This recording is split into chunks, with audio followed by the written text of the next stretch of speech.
ফরিদপুর-৪ আসনের ভাঙ্গায় সীমানা পুনর্বিন্যাসকে কেন্দ্র করে সর্বদলীয় ঐক্য পরিষদের ডাকা সকাল-সন্ধ্যা সড়ক, মহাসড়ক ও রেলপথ অবরোধ কর্মসূচি মঙ্গলবারও অব্যাহত রয়েছে। তবে গতকালের তাণ্ডব সহিংসতার পর এলাকা জুড়ে থমথমে পরিস্থিতি বিরাজ করছে। সকাল থেকে সড়ক, মহাসড়কে দক্ষিণাঞ্চলের ২১ জেলার সঙ্গে ঢাকার যান চলাচল স্বাভাবিক রয়েছে। মঙ্গলবার সকাল ৬টা থেকে ভাঙ্গায় মহাসড়ক অবরোধ কর্মসূচির ঘোষণা থাকলেও সকাল ৯:৩০ পর্যন্ত যান চলাচল স্বাভাবিক রয়েছে। কোনো প্রকার অপ্রীতিকর ঘটনার খবর পাওয়া যায়নি।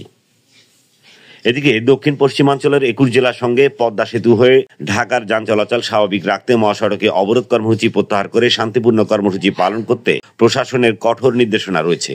এ লক্ষ্যে মাঠে থেকে কাজ করছে আইনশৃঙ্খলা বাহিনী। দেখা গেছে মহাসড়ক ও রাস্তায় কোনো অবরোধ নেই, যান চলাচল স্বাভাবিক, তবে যানবাহনের চাপ তুলনামূলকভাবে কম। এলাকা জুড়ে থমথমে অবস্থা বিরাজ করছে। বাইরের মানুষের সংখ্যা কম, জরুরি কাজ ছাড়া খুব একটা মানুষ বাইরে বের হচ্ছে না। স্থানীয় বাসিন্দারা জানান, সকাল থেকে সড়ক, মহাসড়কগুলোর সব রুটে স্বাভাবিকভাবে যান চলাচল করছে, তবে লোকজন ও যানবাহনের চাপ তুলনামূলকভাবে কম। এক কথায় সকাল প্রায় ১০টা পর্যন্ত সবকিছুই স্বাভাবিক রয়েছে। আইনশৃঙ্খলা রক্ষাকারী বাহিনী মাঠে কাজ করছে।